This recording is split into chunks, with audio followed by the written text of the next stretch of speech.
Welcome to DIA Today, Democracy in America Today. I'm Matt Parks alongside Dave Corbin. Glad to have you with us as we explore the ideas behind today's headlines.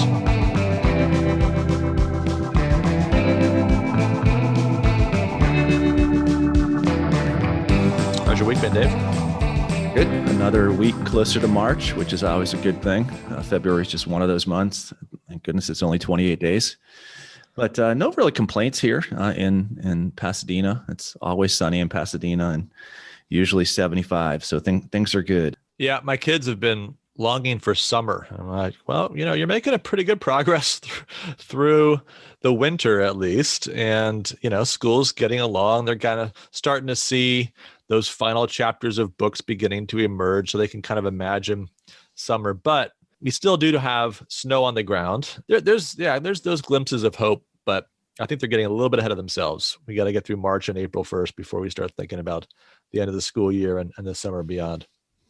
All right, well, leading off this week, we are going to talk a little bit about the first major piece of legislation to pass the House, as National Review reports. The Democrat-controlled House on Thursday passed the Equality Act, sweeping legislation that would add sexual orientation and transgender status as protected classes under the 1964 Civil Rights Act. And in editorializing against the law, the editors of National Review point out some of its consequences.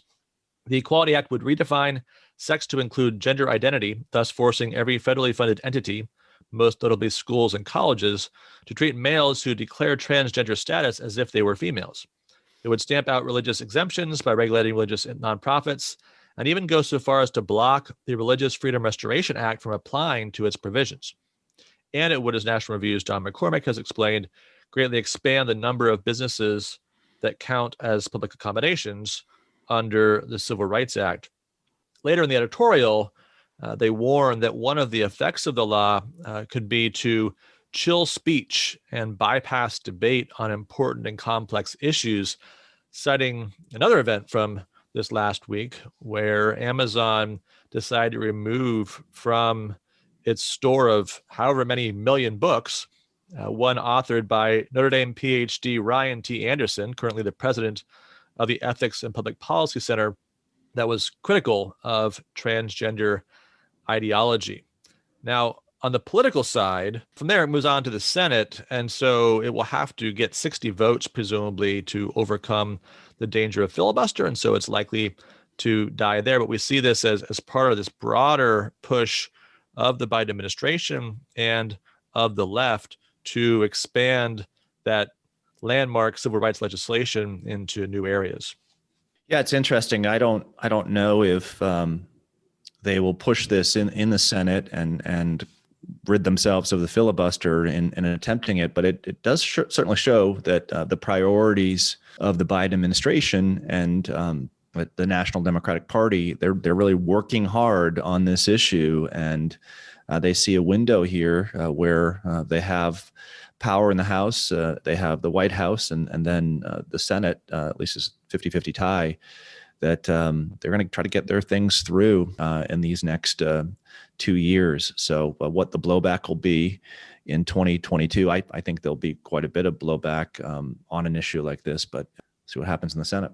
Yeah, what's striking about the legislation is that it's really making no attempt to build a broader coalition that might have been inclined to support this because of the way it addresses concerns about religious conscience and specifically exempts the application of Religious Freedom Restoration Act, so that it really is going to force this ideology upon religious conscientious religious objectors in a way that there's not really any easy legal response to, other than making broad First Amendment claims. So, you could have framed legislation in a different way and tried to build a broader consensus. They chose not to go down that path.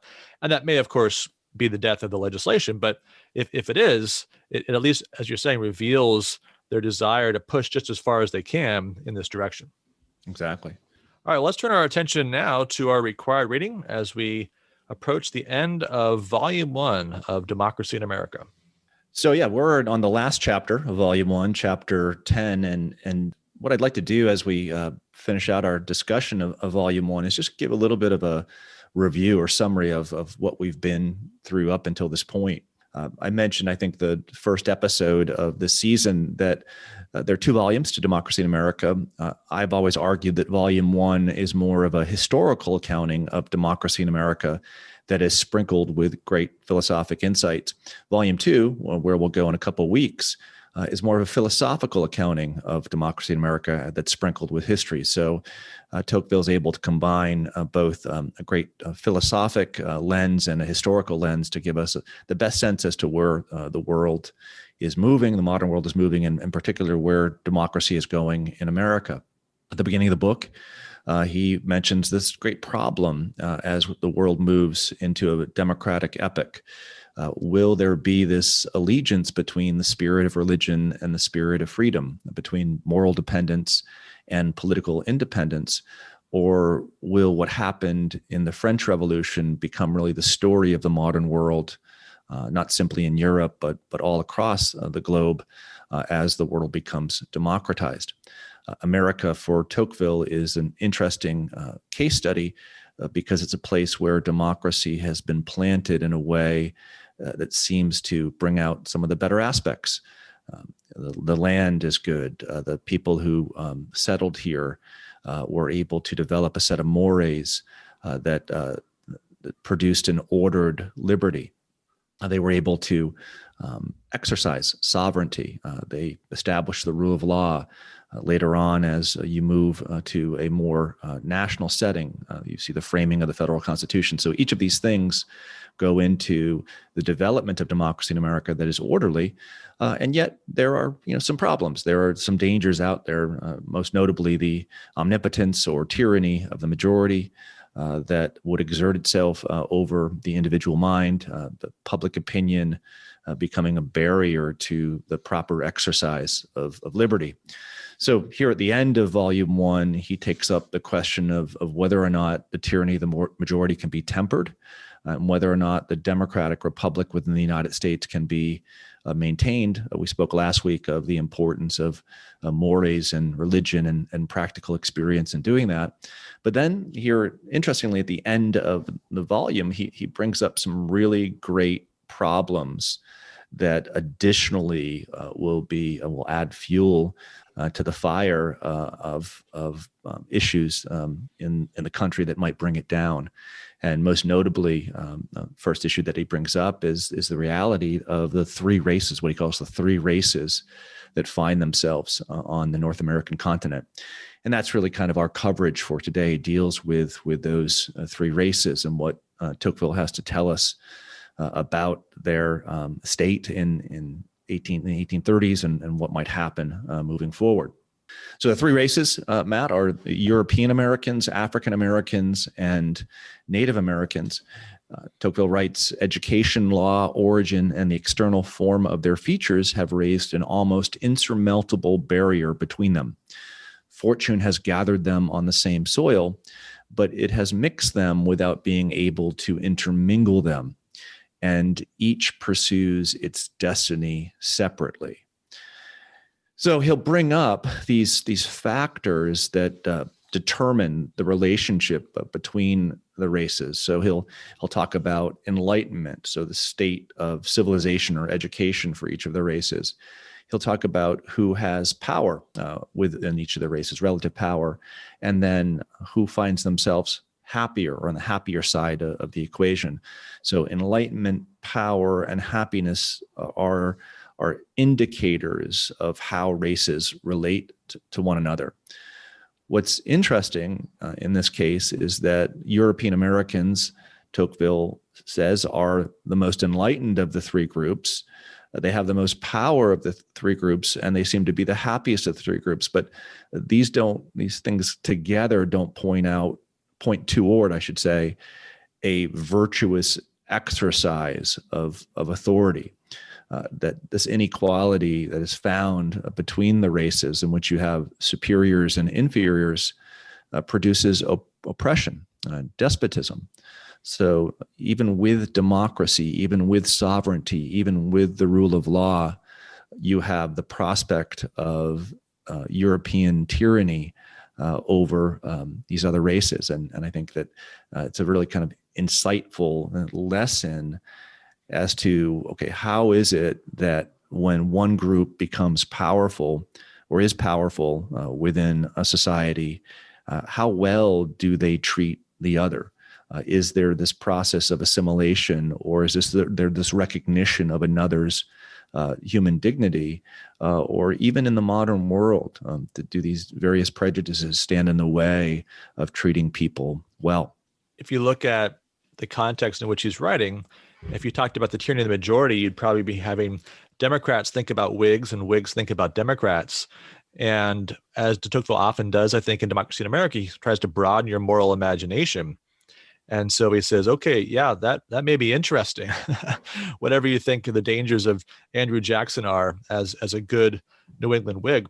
But have you considered the broader question of the tyranny that Whigs and Democrats are collectively exercising over African Americans, over Native Americans? And the answer is probably no, as he'll get to in volume 2 when he talks about the spheres of sympathy which the typical American has. They have a lot of sympathy for those that are like them. And the problem is that those that are like them, they define not based upon the species level common humanity, but based upon distinctions of perceived racial differences or ethnic origins or things of this sort. What he'll do here, and I always break this reading down into 3 parts.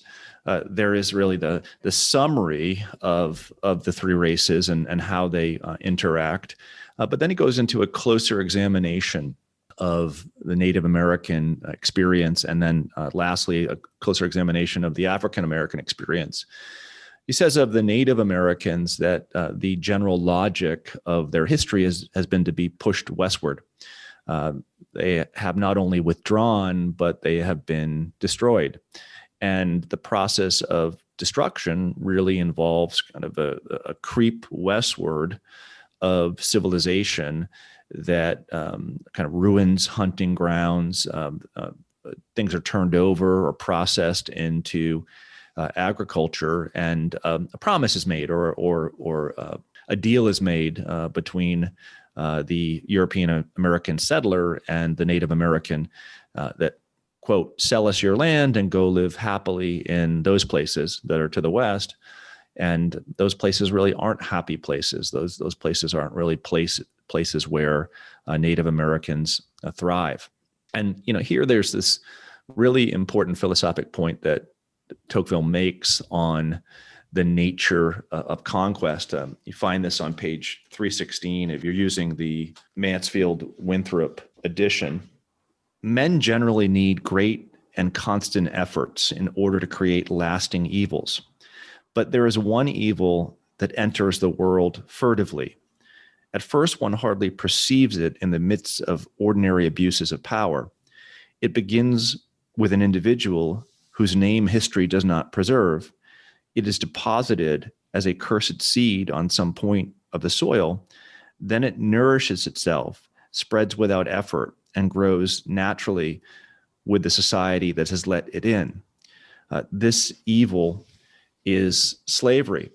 So what's interesting here, as he pivots from the European Native American relationship to the European African American relationship, is he's pointing out that in each of these cases, there is a distinct notion that the conqueror has that the other is not, as you mentioned earlier, is not to be valued as a member of the species, and hence is not to be considered as an end in themselves, and can be thereby abused without feeling a sense of moral repugnancy. And I think that point here that connects the relationship between the Native American and the African American from the European American standpoint is, while the imperious nature of the relationship is different, one is enslaved and the other is pushed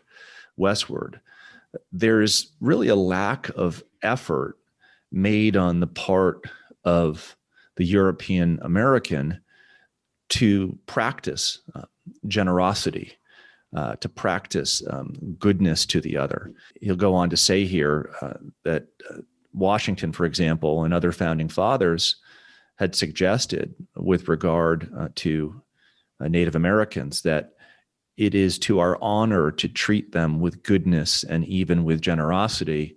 And then Tocqueville comments, but this noble and virtuous policy has not been followed.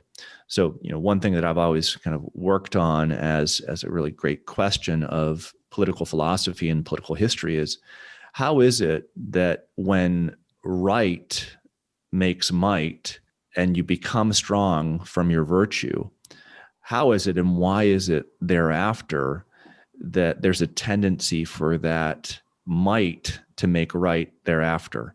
So how do you stop things at the point where your virtue has made you strong, and then you know how to exercise that strength in a virtuous way?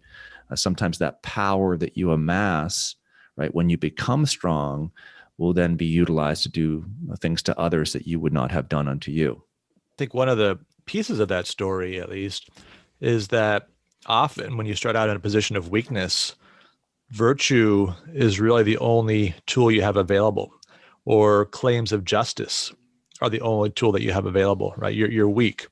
And so you have to plead justice, and you make a lot of noise about justice, and you think a lot about justice, and you're perhaps persuaded by the arguments that you make, at least insofar as you project them against your opponents. But once you have power, then you're not confined to justice. You have another tool available to you. And of course, justice requires persuasion, requires that imagination I was speaking of earlier, where we see the dignity of the person across from us. And that's hard work. And it's difficult to cultivate that. And it's a lot easier to cut through whatever trouble you've got with an appeal to force, and simply to do as you please and force others to suffer what they must. Yeah, and I go back to this paradigm that I brought up often during this season, and that is, how do we act and live within these two spheres, the moral sphere and the political sphere?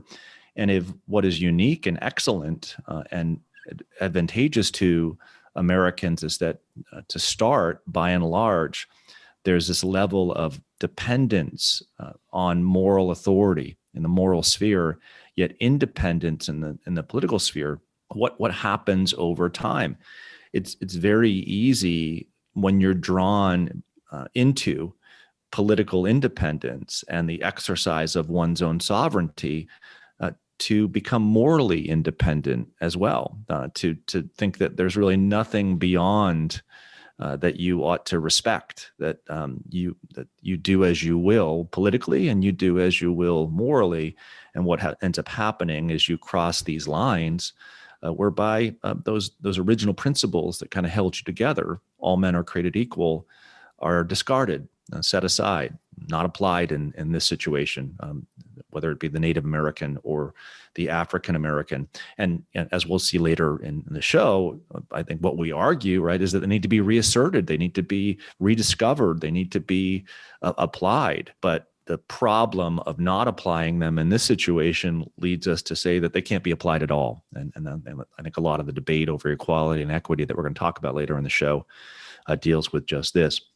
But back quickly to the reading, he says something on the nature of conquest. He compares the Spanish conquest with the Anglo conquest of the New World. And he says, the Spanish, with the help of unexampled monstrous deeds covering themselves with an indelible shame, could not succeed in exterminating the Indian race, not even prevent it from sharing their rights. The Americans of the United States have attained this double result with marvelous facility, tranquilly, legally, philanthropically, without spilling blood, without violating a single one of the great principles of morality in the eyes of the world. One cannot destroy men while being more respectful of the laws of humanity. So here, Tocqueville discusses kind of the making of these treaties. Okay, well, we agreed to this. Well, you agreed to move westward. We agreed to take over, your land. But at the end of the day, even if done legally, right, in the eyes of the world, it doesn't produce a result that is just for the other. Yeah, I think that's obviously dripping with irony, the way that he writes that passage, that Americans have found this way that's so consistent with, of course, the ideas and ideals that Americans champion, the rule of law and constitutionalism and all the rest.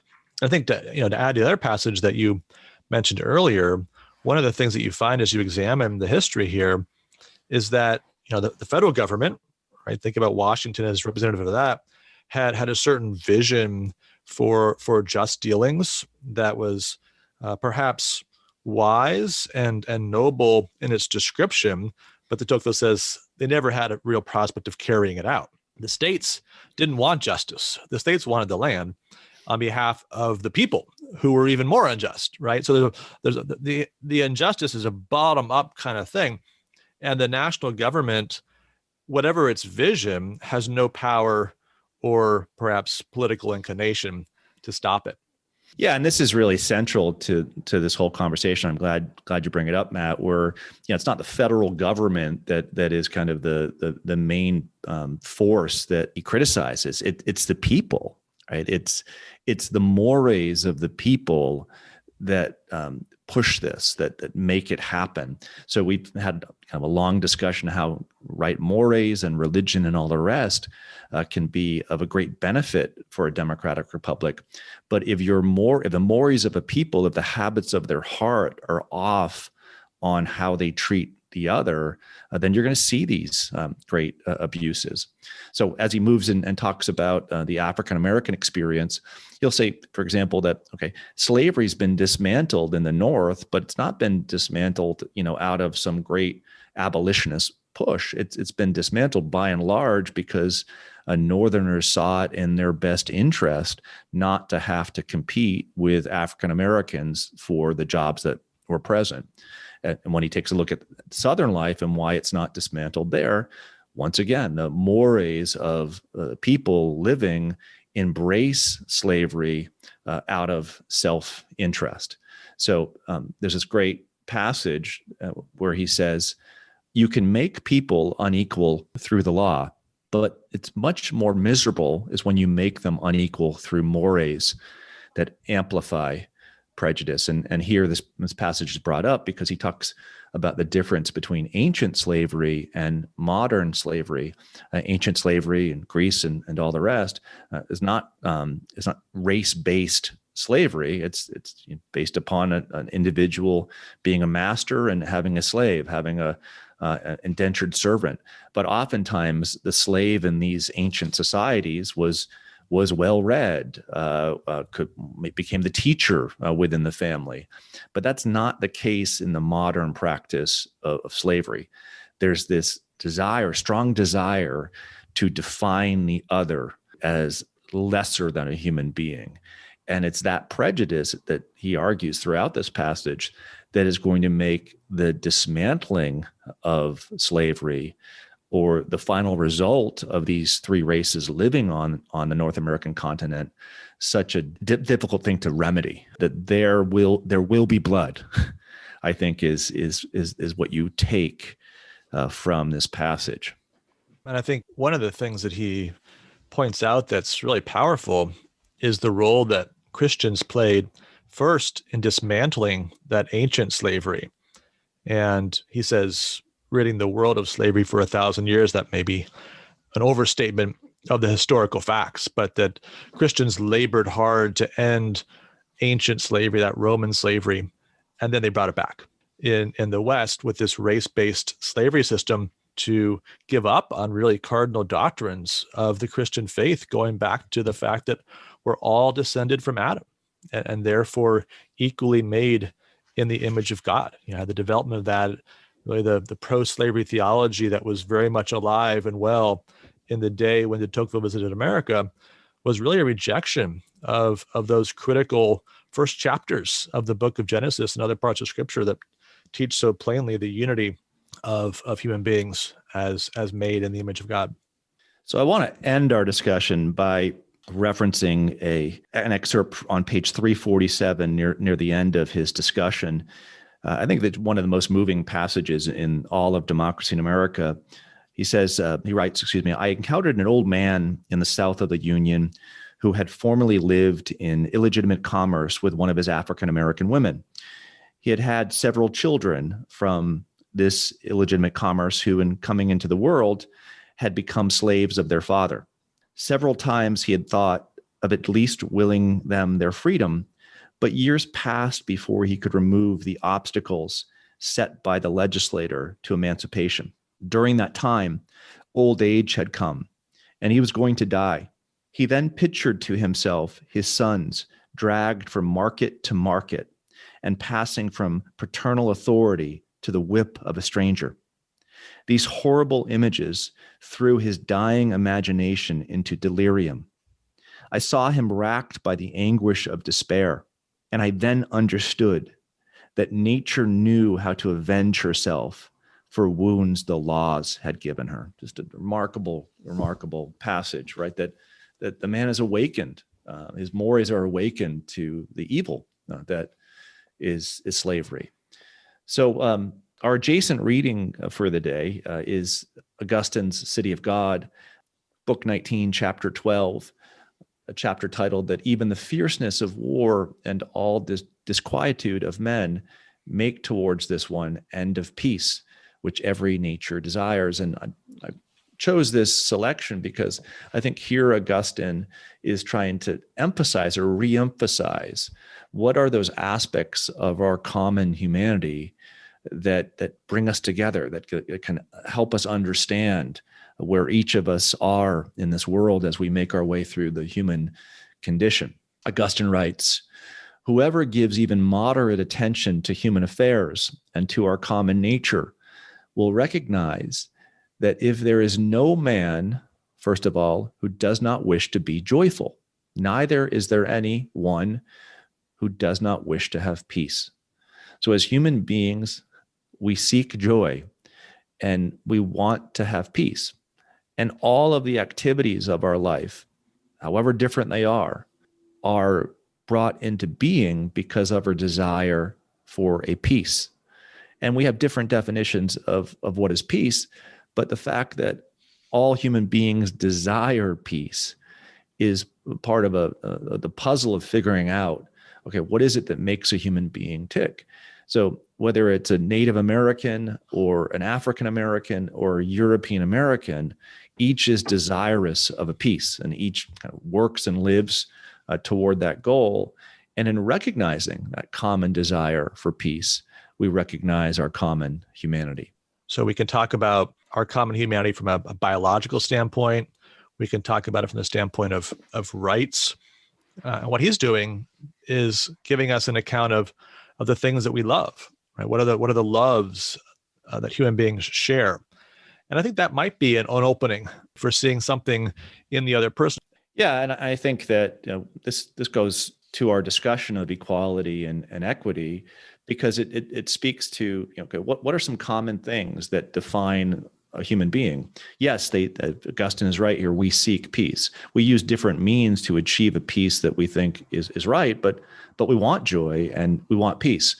Another thing we do as human beings in common, we don't know that we're doing it when we're doing it always, but we're not conscious of it, but we have an idea as to what justice is.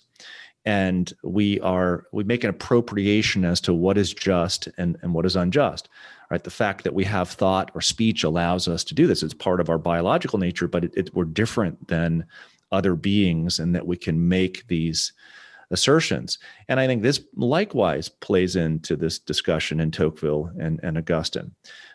We're going to make an accounting. We're going to have an accounting of justice, and that accounting is either going to be right or it's going to be various levels of wrong.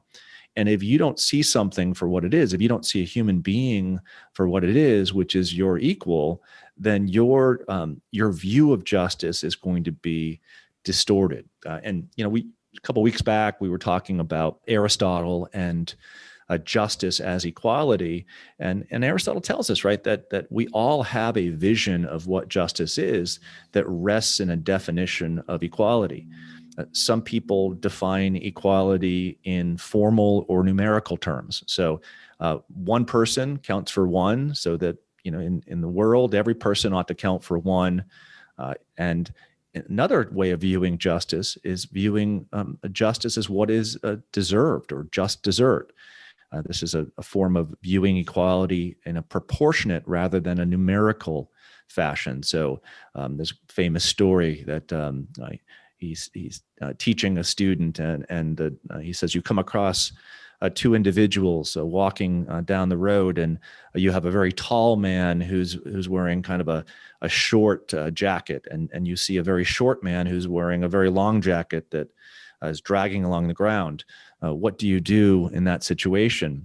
And the student says, well, you take the short jacket off of the large man and you give it to the short man, and the large jacket off of the short man and give it to the large man. And the lesson goes, the teacher pulls out his whip and starts hitting the student. No, you haven't learned anything that I've told you. And the student says, why? What did I do that was wrong?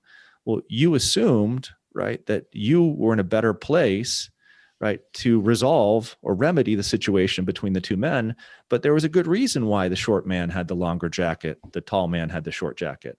So this difference between viewing justice in terms of proportionate equality or numerical equality, Aristotle says is part and parcel of the human experience, will always be present. And I think, in the situation of Tocqueville and the three races, right, there's a viewing of the other as lesser than you. So you don't even grant that individual kind of a justice and numerical equality. You don't even consider them to be one like you. But perhaps, on the other end, you can take it too far. Perhaps you can say, well, there ought to be no differences between anyone. And you try to create, instead of an artificial inequality, you create an artificial equality on the other end of the spectrum. So this is part of the situation kind of that goes into why it's so difficult to find a just resolution to human affairs.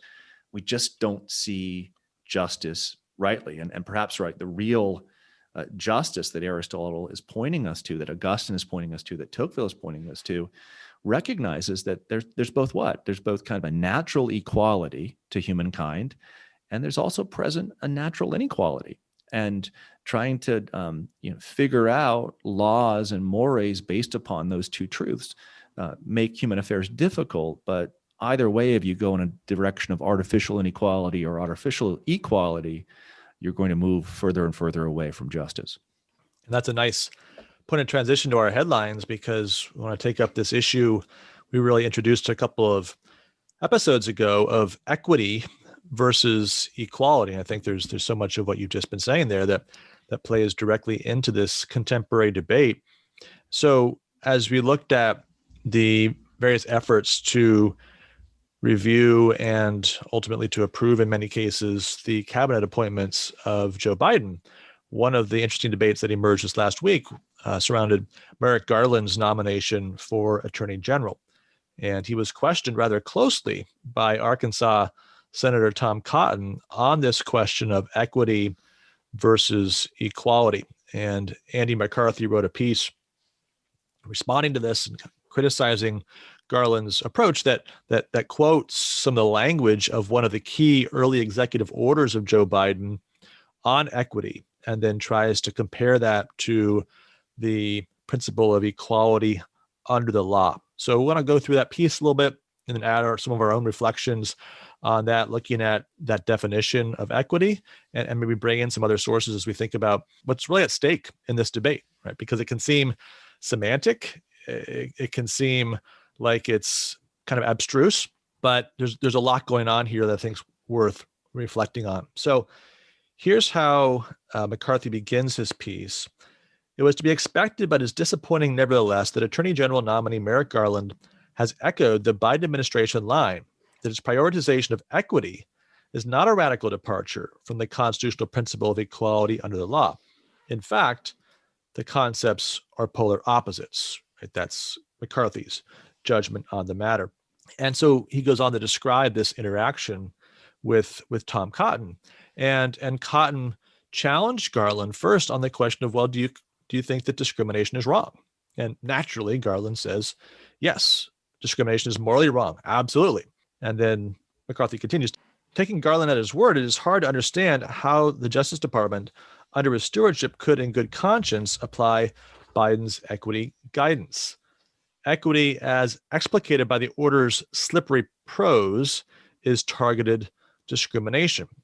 And that's McCarthy's summary of what would be necessary in order to actually accomplish the equity that's described in that text. So let's take a look at the text. And this goes back again to the executive order, the equity executive order that Joe Biden signed on the very first day of his presidency. It says the term equity means the consistent and systematic, fair, just, and impartial treatment of all individuals, including individuals who belong to underserved communities that have been denied such treatment. Then it goes on to list a number of such groups. So fair, just, and impartial treatment of all individuals. Let's just pause there, Dave. What do you notice in that definition of equity? Well, a couple things. Two words are introduced, fair and the word we just were talking about, just, and they're added to impartial. So what is fair? What is just? If you define equity as a fair and just redistribution of things, well, then it strikes against the very heart of impartial. You're actually being partial because you're trying to remedy something by helping one that's going to hurt another. And I think the other thing that for me that strikes me as interesting here is that the definition of equity from President Biden deals with the treatment of individuals rather than kind of an older understanding of what justice is and impartiality in the actual execution of the laws, where justice is blind, where the law ought to be blind to the individual. Here, in this definition of equity, it's not only not blind, you're actually discriminating. You're saying this person needs this person doesn't need this. So it really is the polar opposite, right, of the original definition of American equality, which is equal rights for all and special privileges for none. And if we were to borrow from that same work of John Adams' Thoughts on Government we mentioned last week, Adams describing a republic says the best republic is one that's able to secure an impartial and exact execution of the law. And so it's interesting, there's impartial again, but whereas in the definition of equity, you have these three seemingly competing standards of right: fair, just, and impartial. In the Adams account, you have impartial, which stands alone, presumably as the definition of justice and what is fair, and then exact, right, which confines the individual executing the law to the law. And it seems to be part of a broader understanding of a right separation of powers where the lawgiver gives the law, the executive branch then takes that law and applies it impartially and exactly, does its job, but not another job. And what's interesting here when you talk about the treatment of all individuals is it seems to suggest there's a lot more than mere execution going on in the efforts of the Justice Department, other administrative agencies called upon to carry out this policy. They're going to have to be involved in doing much more than the exact execution of laws if they're going to actually accomplish the fair, just, and impartial treatment of all individuals. It really is amazing. I mean, what you're drawing out in this debate is that the executive authority is actually crossing over and practicing adjudication, and is crossing over and kind of introducing legislation by adding the words just and fair to the order itself. So it's really that's the definition of tyranny, right? When one branch of government takes over, right, the role, the job, the responsibilities of the other branches. And this is what's happening on this executive order relative to equity. You take over adjudication, you take over legislation, and it's not impartial at all, and it's not, I think, legal at all either. It's actually an abuse of power, but it's celebrated, it's cheered, it's embraced. Why? Because it's a quick end around. It gets to what you want, that just vision of a society, quicker, faster, now, in a more immediate fashion. But what you lose in all of that is you lose the constitutional architecture that is going to allow sides to deal with one another, to have discussions. And just like you were mentioning earlier with regard to the Equality Act, what ends up happening when you force your opinions down another's throat is it produces a backlash. You're not only tyrannizing over another, but you're endangering yourself, because that other might come back at you when they gain power. To amplify that point, McCarthy concludes the piece: equality is a social condition. Equity is social engineering. The Biden administration, including its incoming attorney general, who will be enforcing the civil rights laws, does not want you to worrying your pretty little head about equity versus equality. But there is a world of difference. That is why Biden officials are so insistent on supplanting the latter with the former. Equality is a defense against government, a mandate that everyone enjoy equal opportunity, free of discriminatory restrictions. Equity is government oppression, unleashing bureaucrats to impose equal results, which is conceivable only if opportunity is subject to discrimination based on race or other government-favored status. You can have the Constitution's equality, or you can have Biden's equity. You can't have both. And so I think we're going to see over these next really months and years, perhaps, of this administration, this tension unfold as we think about, okay, what does it mean to give up on equality and impartiality as the standard and to adopt this principle of equity? That's interesting, because I know we've mentioned him before, the great progressive thinker Herbert Crowley, tremendously influential on this front over 100 years ago. And it's basically what the Biden administration is doing is following Crowley's playbook on equality and equity.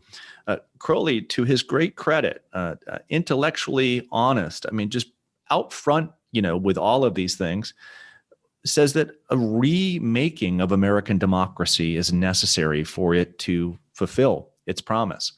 And what that's going to take is setting aside that older definition of the American Democratic Republic, where justice is equal rights for all, special privileges for none, and actually being partial, being interventionist, entering into the societal game so that you can actually uplift those who are have-nots and try to form a greater balance between the haves and the have-nots. And, when I go through this reading with my students, they cheer on Crowley here because they bought in, like, oh, this is just, finally we're going to have we're going to level the playing field. But it's really interesting, Matt, right? What you're dealing with, Crowley suggests this, is by nature, right, there is an unequal distribution of talent, right? Not all of us can do the same things that others can do. I mean, I can't throw a 97, mile an hour pitch, I don't have that physical talent. I there are many things that I can't do, that talents that have been given to another. But likewise, there is kind of a circumstantial disadvantage to life, right? Some people are born into a place with kind of a physical and moral architecture that tends towards easier flourishing. So you take the disadvantages present within natural distribution, and you add to them circumstantial disadvantage. And yes, you have in this world, right, you have people, right, who have more than others. And Crowley's goal is to use the artifice of government to make up for those inequalities found within nature, which is a very, very different human project than the one set forth upon by the American founders. One of the biggest challenges in that project is how much additional wisdom and knowledge that it requires. Because you think about this executive order, and if you read more of the executive order, you see there's instructions to each department of the executive branch to go through its policies and to consider whether they produce unequal results based upon the way the policy is structured, or maybe the way that the program is administered, and to go through this. And of course, it's good to be looking for places where, you contrary to your intentions or design, people are slipping through the cracks.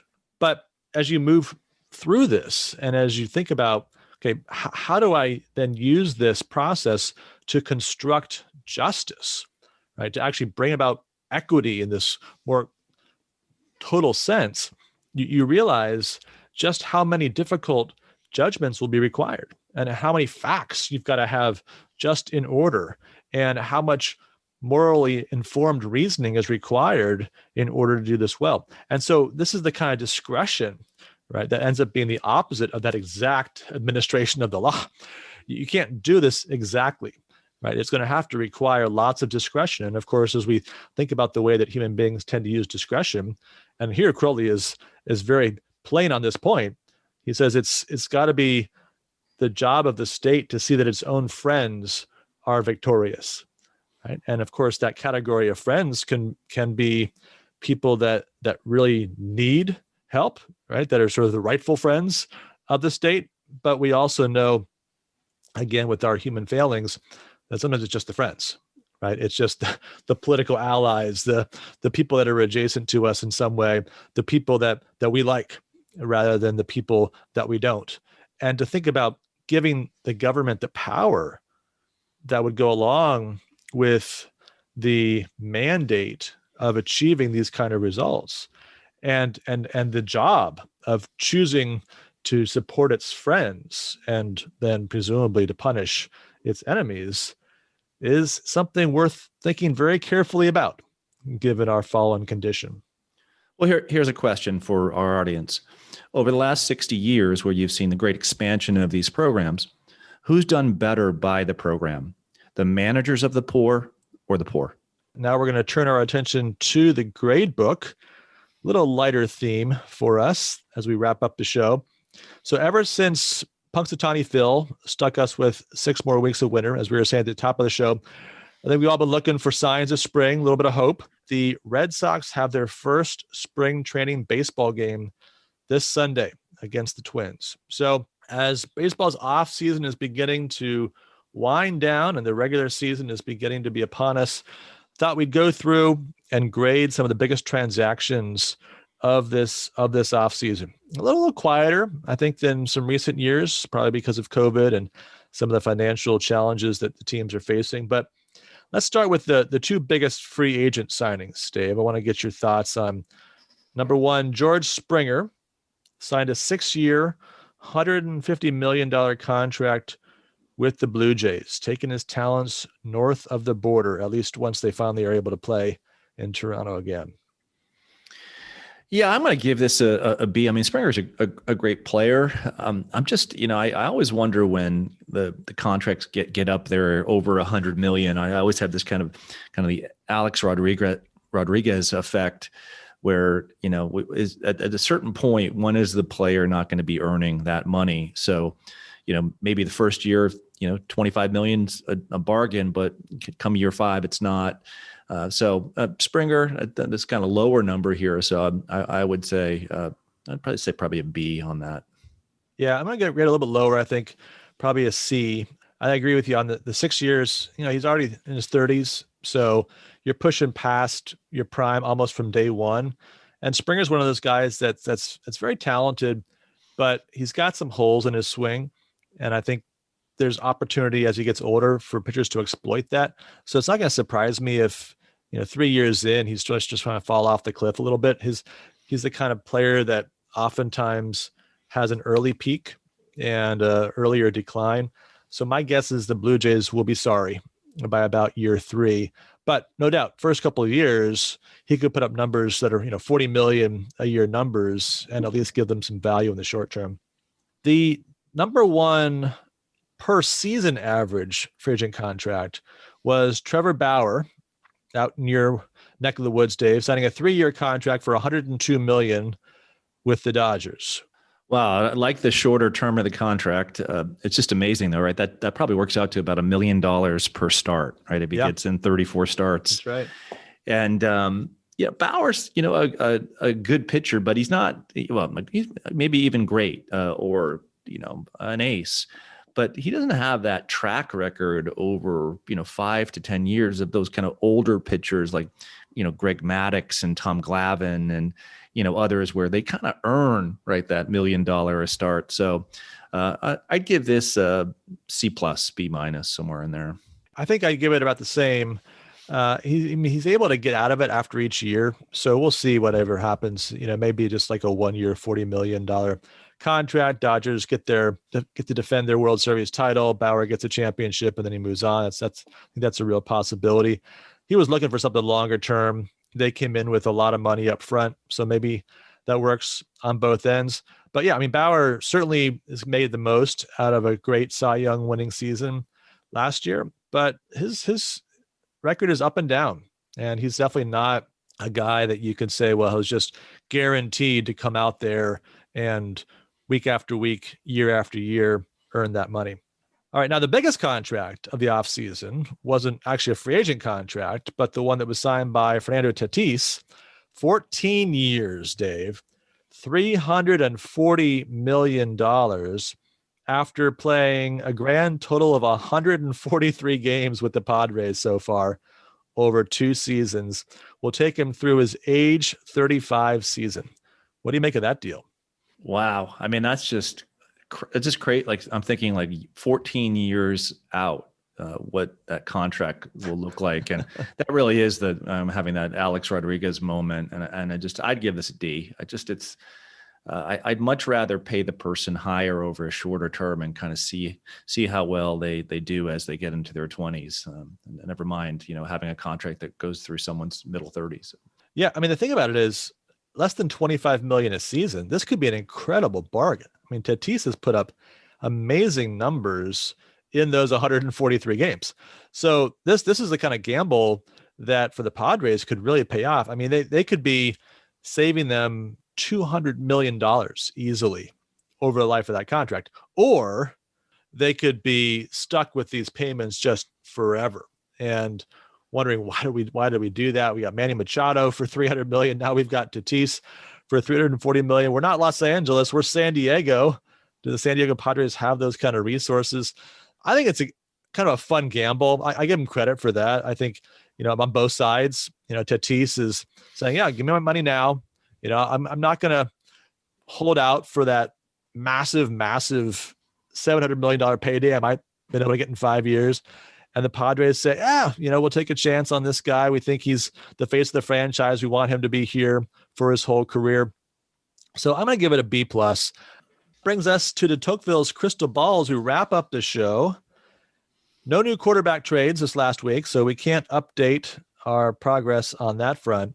We're going to go back to a shorter term prediction. We're going to make our picks for the Golden Globes, which are coming up on Sunday. I would not have known that, but Dave, you uncovered that with a little Googling research. And so let's talk about the 4 big categories on the movie side and the television show side. And I want to get your predictions for who will win each of these awards.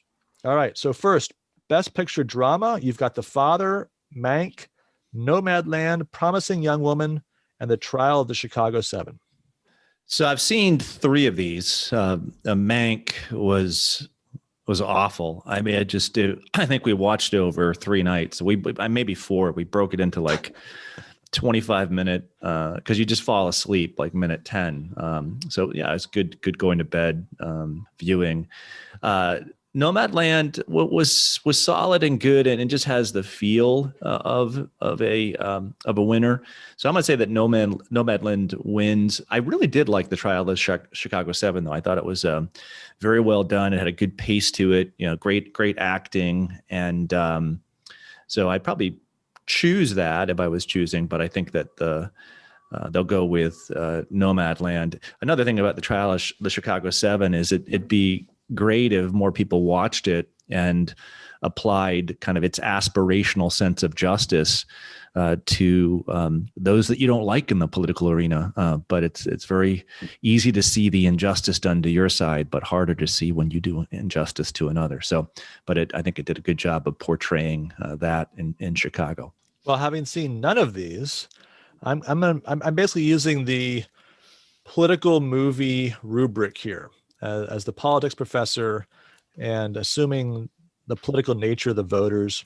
So I'm going to go with the Trial of the Chicago 7 as my prediction. I know it's not the favorite, but there's a little bit of buzz from what I can see out there about that. So I'm going to choose that as my Best Picture Drama selection. All right, second category, Best Picture, Musical, and Comedy. We have Borat, subsequent movie film, Hamilton, music, Palm Springs, and The Prom. What do you say, Dave? My guess here is that Hamilton is probably the favorite, but I think your political rubric's going to come in here because Hamilton's so like 2008 progressivism. It's not 2021 progressivism. It's become right? problematic. Yeah. Exactly. So it can't win just on that basis alone. So Borat, he's been hyper political this year. He's always kind of had his hand in that a little bit. So I'm going to say that Borat takes it here because he's been that much more outspoken on things. Yeah, I agree with you. I think it's, I believe the film's got a few clips at the expense of prominent Republicans, so that's got to help with the voters. And so I expect that one to carry home the prize in a slight upset, perhaps, over Hamilton. All right, now we go to TV. Best Drama Series. We've got The Crown, Lovecraft Country, The Mandalorian, Ozark, and Ratched. Well, here, I love Ozark, but I don't think it has a chance. Jason Bateman just does a great job in that. It's just actually a great cast overall. But I'm going to play it safe here. I think the favorite, The Crown, wins. It's an easy win. Everyone loves The Crown, and it takes it. Yep, and enough hits at Thatcher to probably satisfy the voters.